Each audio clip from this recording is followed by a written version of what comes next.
I'm Sabrina, and I have an unbelievable story to share with you. My husband, Austin, and I met 5 years ago during a charity event. It was love at first sight, and we soon embarked on a beautiful journey together. We got married 2 years later and worked tirelessly to ensure a comfortable life for ourselves. Our long work hours never prevented us from finding time for each other, because we cherished every moment we spent together. However, fate dealt me a harsh blow. One night, I came home feeling really sick. My body was weak, and I couldn't think straight. At first, I thought it was just a bad flu, something that would go away with some rest and medicine. As the days passed, things got worse instead of better. Breathing became really hard, like there was something heavy on my chest. I tried my best to take deep breaths, but it felt like I was suffocating. It was so scary being all by myself at home with nobody to help me right away. I managed to call Austin, my husband, even though my hands shook. "Baby, it's me. I need you to listen, please.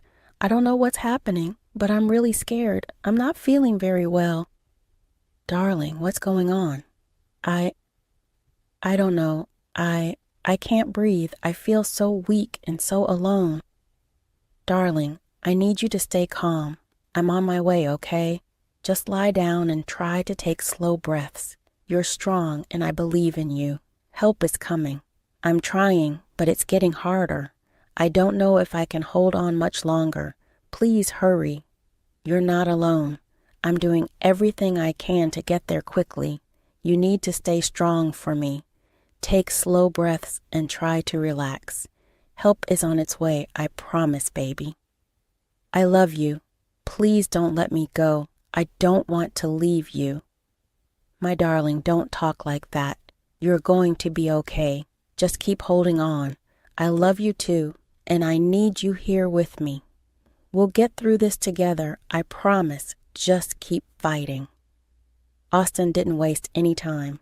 He asked his friend to call for an ambulance and rushed to get help.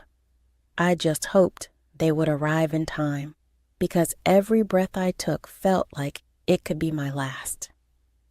It felt like time was slipping away, and I didn't know what was going to happen to me. Finally, after what felt like forever, I heard banging on my door. I was so weak that I could barely move, but I knew help had come. I let myself drift into darkness, hoping that the doctors and nurses would be able to save me. It was such a scary moment, lying there not knowing if I would survive. When I regained consciousness, I found myself in a hospital room, surrounded by white walls and the beeping of machines. To my relief, Austin was there, his eyes bloodshot from crying. "Austin, I'm so glad you're here. What happened? What did the doctor say?" "Of course, my love. I'll always be here. The doctors are still doing tests to figure out what's wrong. They gave you medicine to help with the fever for now, but they need more time to find out the exact problem." I feel so scared. I don't know how much longer I can handle this. What if it's something really serious? "I know that you're scared, love, but we have to stay strong and patient. The doctors are doing everything they can to figure out what's happening. We need to trust them and their knowledge. It's just that not knowing is really hard. I don't want this to be life-threatening. I just want to be healthy again." "I want that too, my love. Remember, we're in this together. No matter what the doctors find, we'll face it together. I'll be right here supporting you through it all." "Thank you, baby." Days passed, and dread and hopelessness engulfed me. Austin was not allowed to be in the same room as me, as they were unsure of my condition. Nevertheless, he faithfully called me every morning and evening, diligently checking up on me, but the fear of the unknown weighed heavy on my heart, and I felt a sense of isolation. Finally, On the fourth day, the doctor approached me with a diagnosis. "Doctor, please tell me what's wrong with me. Did you find out what it is?" "The test results have come back, and I have a diagnosis for you. It appears that you have contracted a rare form of tuberculosis." "Tuberculosis? Does that mean I'm going to die?" "No, Sabrina, please try to stay calm. We caught it at the right moment, and there is a cure for it. With the right medication, we can treat it successfully." "Oh, thank goodness. So, can I be cured?" "Yes. After 3 weeks of taking the medication, you will no longer be contagious. However, you will need to continue taking the medication for the next 9 months to completely get rid of the bacteria." "That's a relief to hear. Thank you, doctor. I'm so glad we caught it in time. But what about my husband, Austin? Is he at risk?" "We took precautions. Austin has been quarantined as a preventive measure, and we tested him for TB. Fortunately, his results came back negative. You can rest assured that he is not at risk." "Thank you, doctor. I'm so grateful that Austin is safe. We'll get through this together." After my discharge from the hospital, I returned home feeling weak and vulnerable. The financial burden of the hospital bills and the cost of medications weighed heavily on Austin. He worked long hours to ensure we could make ends meet, leaving me in need of someone to take care of me during my recovery. It was then that Austin suggested his mother, Harriet, as a potential caregiver. "Baby, I get why you want your mom to help, but I'm not sure it's a good idea. We've always had problems, and I'm worried it could make things worse for both of us." "I know, darling.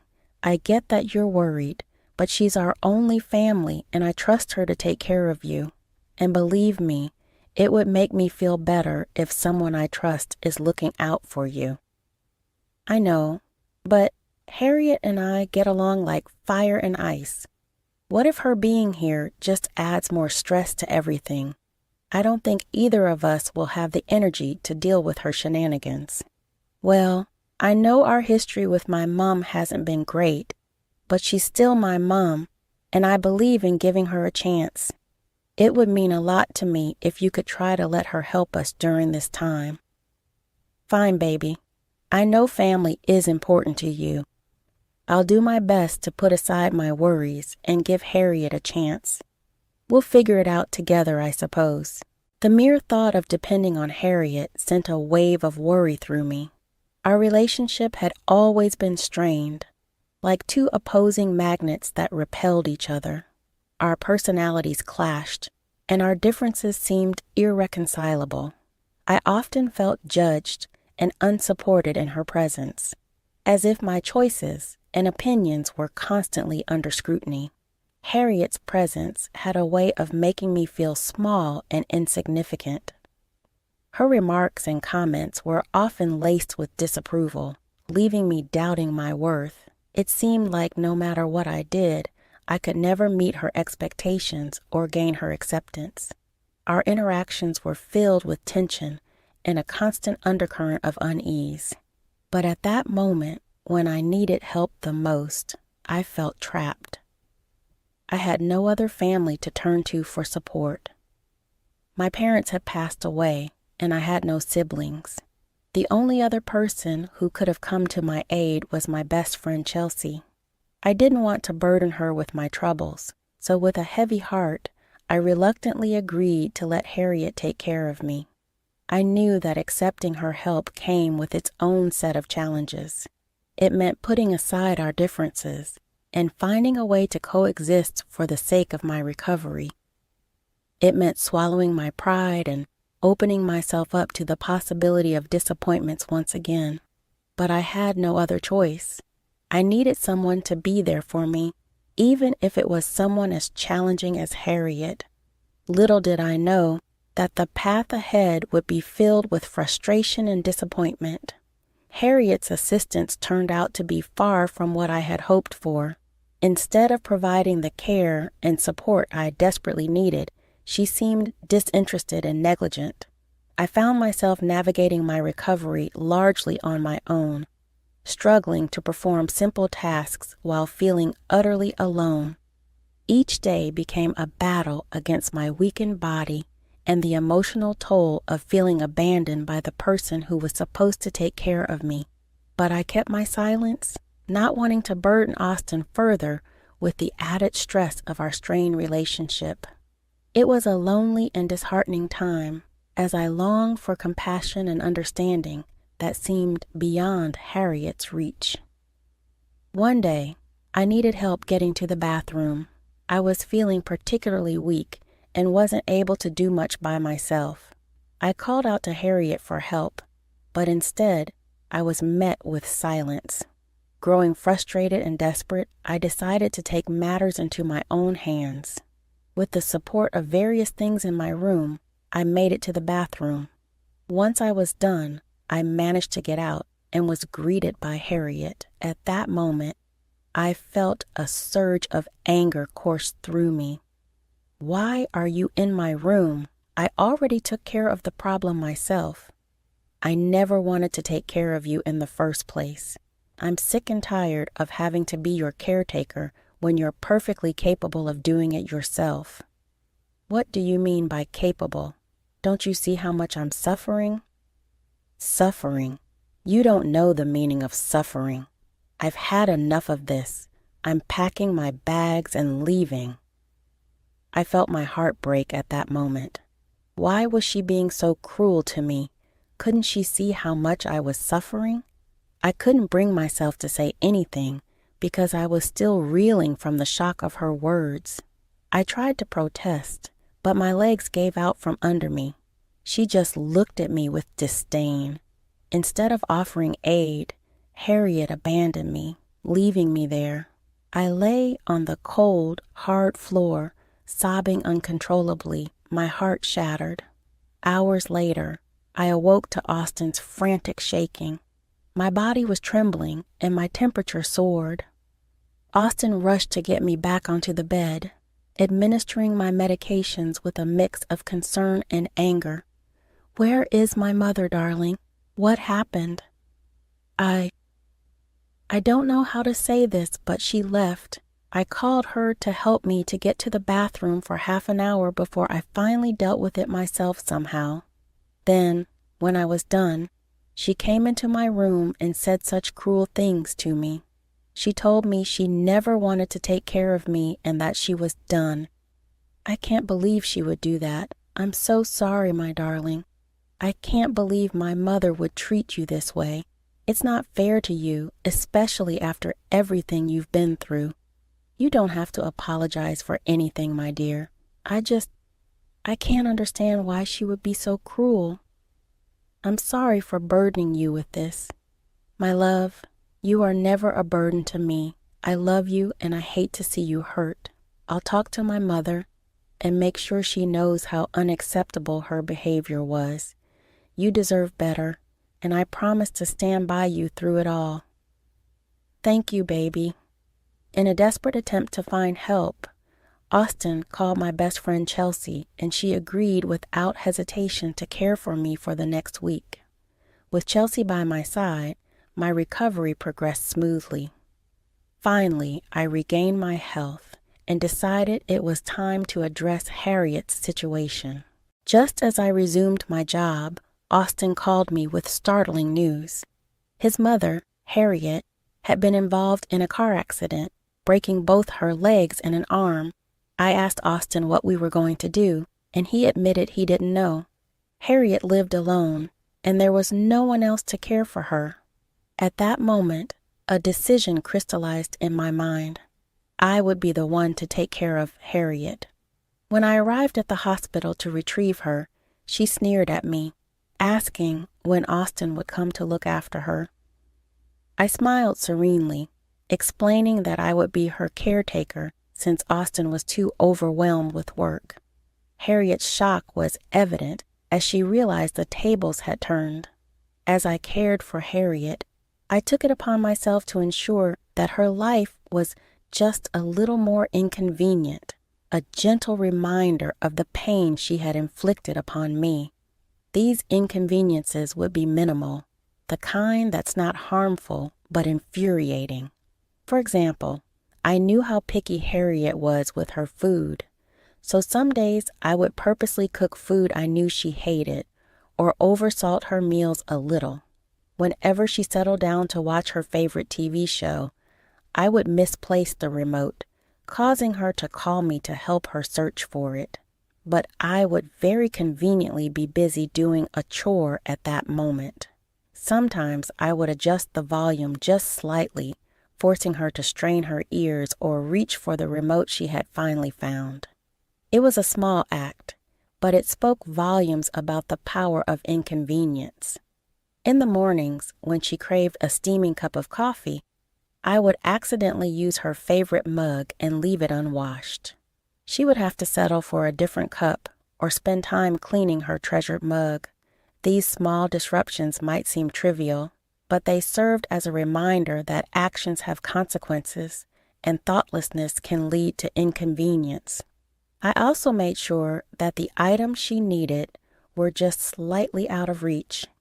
If she desired a book from the shelf, I would place it a little higher, prompting her to stretch or ask for assistance. It was a subtle way of reminding her that dependence on others requires humility and gratitude. While these actions may have seemed petty, they were a means for me to regain a sense of power and control. It allowed me to assert myself and assert the importance of compassion and understanding in our interactions. Harriet began to experience firsthand the frustration she had subjected me to during my illness, and perhaps she started to understand the consequences of her behavior. Through these subtle inconveniences, I hope to create an environment where Harriet could reflect on her actions and recognize the value of empathy. I wanted her to realize that it is our responsibility to treat others with kindness, especially when they are vulnerable or in need. As the weeks turned into months, Harriet's physical injuries began to heal, but something unexpected happened. Instead of showing any growth or empathy, she began to display entitlement and dissatisfaction with the care I provided. She called Austin, complaining that I wasn't taking good care of her. Concerned by his mother's complaints, Austin came over that night and asked her what was going on. "Mom, I heard you've been complaining about Sabrina not taking good care of you. What's going on?" "Austin, let me tell you, she's been doing a terrible job. I can't believe I have to rely on her. She's been improper in her care." "Well, I understand you're frustrated, but let's not forget how you treated Sabrina when she needed you. She stepped up to care for you despite our differences. She showed compassion and support, even though it wasn't easy for her. Well, she should have done better. I don't see why I have to be grateful for her help. You should have done better for her too. With the way you treated her, I'm surprised she didn't cause you any harm. A little neglect from her is better than her abandoning you, isn't it?" I didn't realize. It's time to acknowledge Sabrina's efforts and be grateful for what she did for you. If you're going to be disrespectful and unappreciative, then maybe you should find help on your own, just like you made us do for Sabrina.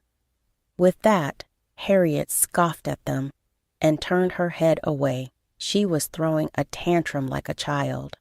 While Austin may have entertained it earlier, he got sick of always playing unto his mother's demands. He grabbed my hand, walked out of the door, and drove us back home. While I didn't expect Austin to stand up for me, I was beyond grateful that he did. It felt good to have the man I love reciprocate his love for me in such an obvious manner.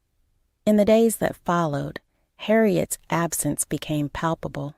She didn't reach out to us, and we didn't make any attempts to contact her either. We wanted to give her space to reflect on her actions and to determine if she was truly ready to change. Through a chance encounter with one of Harriet's neighbors, Austin learned that she had hired someone to assist her. However, It became apparent that the hired help was treating her in the same dismissive and neglectful manner that Harriet had treated me. Austin and I learned of this with a mix of disappointment and understanding. We had hoped that our experiences would have opened Harriet's eyes to the importance of compassion and empathy, but it became evident that true transformation is a personal journey that cannot be forced upon someone. In the end, we made the conscious decision not to intervene. Our focus shifted toward nurturing our relationship and building a life filled with love, understanding, and support. We chose to create a space where forgiveness and growth could thrive rather than dwell on the past or engage in further confrontations. As the days turned into months, Harriet became a distant memory. The wounds she had inflicted upon us slowly faded, replaced by the joy and fulfillment we found in our renewed bond. Life presented us with new opportunities, and we embraced them wholeheartedly.